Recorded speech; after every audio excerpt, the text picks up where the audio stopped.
Thank you, Hakim. Thank you, Sohail, and thank you, ladies and gentlemen. It's a great pleasure to be here at IFPRI. I was also at IFPRI some time ago, and it's a great pleasure to come back to IFPRI. And it's a great pleasure to talk to you. However, I don't think my message is going to be very hopeful and very positive, so for that I apologize. The title that I've chosen, With Pakistan, is because this is the question that is being asked everywhere in Pakistan now. All you have to do is open today's newspapers, and almost half the op-eds will have this question right there. People are questioning everything in Pakistan and are deeply worried. Where are we going? What's happening? And that's what I want to address, and I think that's a key issue. Swat, Buner. Sohail gave you a very good, detailed description of what's happening. But as many of you are familiar with it might know, situation has moved to Gojra. The fundamentalists have come down. They're not out. They've attacked a Christian village, lynched people, burnt people. And this has been happening for a long time. Mukhtara Mai, woman was murdered in Hina Jilani's office. It has been happening for a long time, this trend in fundamentalism, and people like Asma Jahangir, Human Rights Commission have been talking about it. It's a continuum. Let's not think it happened yesterday. And where is this continuum going? This is what we need to address. My suggestion is, unless we begin to think differently, unless we begin to think anew, we've got a deep problem on our hands. In Pakistan today, people are talking about failures everywhere. The term failure is continuously being used in the press, in drawing rooms, in tea shops, everywhere. People are talking about the failure of state. People are talking about the failure of society. Policy. Nobody trusts policy. It's failed. Failure of intellect. There seems to be no intellect around, no vision, no thinking at all. How did this happen? Who did it? All this needs a lot of debate, rethinking, understanding. I don't think we are doing it. I don't think we even have the forums to begin to understand what's happening in this place. And this is not just Pakistan. I can tell you there are many failed states, including Afghanistan, etc., and we need to think about that. So let's look at the failed state situation. Is the Pakistani state failed? Many apologists, especially people sitting outside Pakistan, Pakistanis sitting outside, many of them have links to the government, always say the state has not failed. The reason is that the cars run, sometimes the trains run, sometimes the planes run. There is a certain amount of self-organization that is enough evidence for them that the state has not failed. However, look at it another way. The state now has no monopoly on violence. The Taliban, as well as other groups, regularly challenge the state. The MQM in Karachi, various organizations around the country challenge the state, and it's their writ that runs in those places, not the state's. So the traditional Weberian definition, the state does not seem to work. Property rights. Qabza cases. My property has been confiscated by a minister. Land grabbing.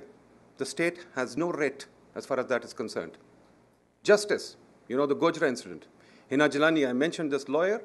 Woman came and killed her daughter in her office 15 years ago. Still at large. No justice has yet been done. No charges pressed. So the state is incapable of doing it. People are continuously, even today, people are talking about the Supreme Court doing a suo motu for justice in various issues, on all kinds of issues. The state itself has become the biggest predator. It serves the elite. It serves rent-seeking, which is the norm in that country. And therefore, it can't be the arbiter of justice. The state has also played too many games. There are states within states. We all know Taliban was created by states within states. We all know so many radical agencies were created by the agencies of government. It's come to this now that even today, nobody believes that Baitullah Masood is dead. If you read the papers today, even today, Rahman Malik, the advisor that Sohail mentioned, announced that we will produce the body to prove that Baitullah is dead. It's that level of trust that we are talking about. So those who think that cars run state has not failed, well, they should confront this evidence. I don't know whether the state has caused this or what, but society is also failing. As Sohail said, they're fighting over bananas, but we are breaking down lines of clans, tribes, religions, all kinds of religious sects, all manner of club is being formed to divorce yourself from the nation state or the community at large and try and develop some identity other than. So it's a crisis of identity at many levels. If you look at, for example, the newspapers today, Rudad Khan, who was one of our most senior civil servants, says today failure is the most often heard expression in Pakistan. Tayyab Siddiqui, who was an ambassador, even in the US, he was consul or something. Pakistan is a dream turned sour. Very few will disagree. These are normal comments. I can pull out hundreds of them from newspapers almost every week. My little experiment recently, I talked to 98 immigrants in Dubai. These are poor Pakistanis who migrated to Dubai. I just wanted to get an idea of social capital in Pakistan. And it's very interesting. If you talk to them, only 16% say they are proud of being a Pakistani. Majority of them actually sort of supplemented with the verbal dialogue saying, I can't show my passport anywhere, I have to tell my clients or whatever, I'm not from Pakistan. Majority of them believe that we are at fault, that our society somehow has crumbled. People feel that we cannot work together. People feel that we do not have trust. And there's faith in the state. You can see 12% have any faith in the state. 7% have any faith in the leadership. I think we need to really begin to deepen this research and think about it. Let's look at failed policies. When a wunderkind Prime Minister of the Citibank fame claimed success 3 years ago, Musharraf in the line of fire claimed that he had conquered Pakistan and that he had done everything. Today, Musharraf can't return to the country. But nevertheless, what happened when that happened? All donor agencies were congratulatory. Hey, we'd achieved macro success. We'd achieved sustainable growth. What happened? 3 years later, we are back into the same mess. We are back into the fund program. We are back begging around the world for assistance. What was the problem? Governance has been declining throughout. Justice has been declining throughout. Democracy is at best what Fareed Zakaria describes illiberal democracy. I think it's even worse.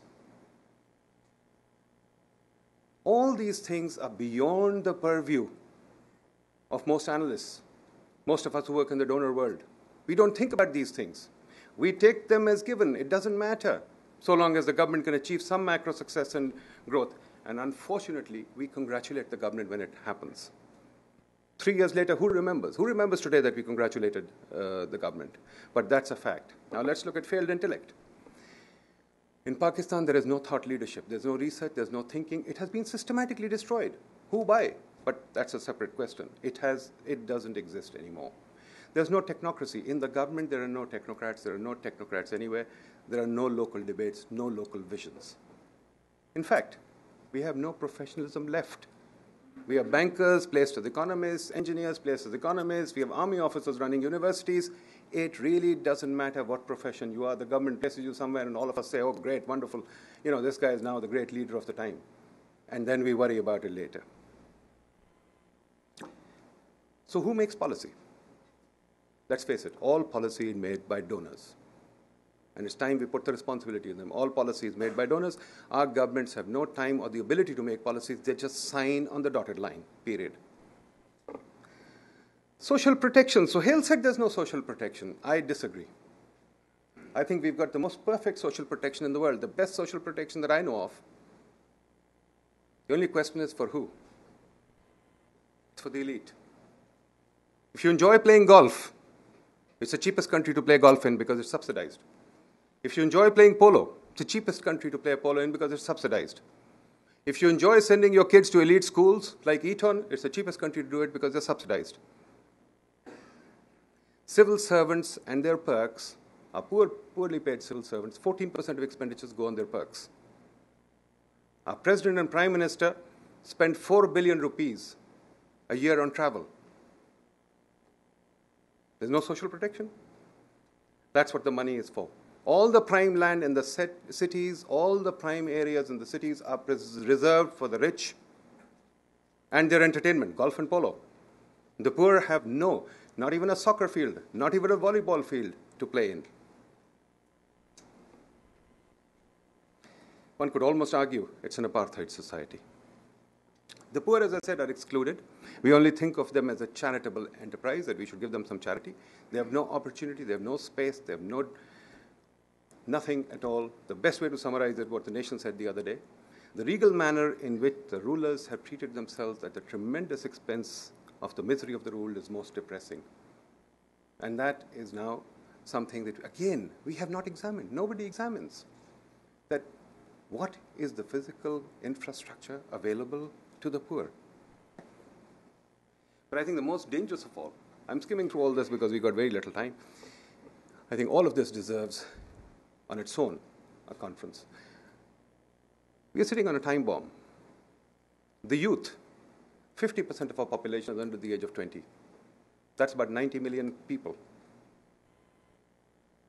Those 90 million kids have no education, no skills, no opportunity, no hope. They can't even work in the informal sector because we mostly ban the informal sector in our cities. They have no space, public or community. As I keep saying, we have more golf courses than libraries. We have more golf courses than community centers. So the poor have no community space, no public space.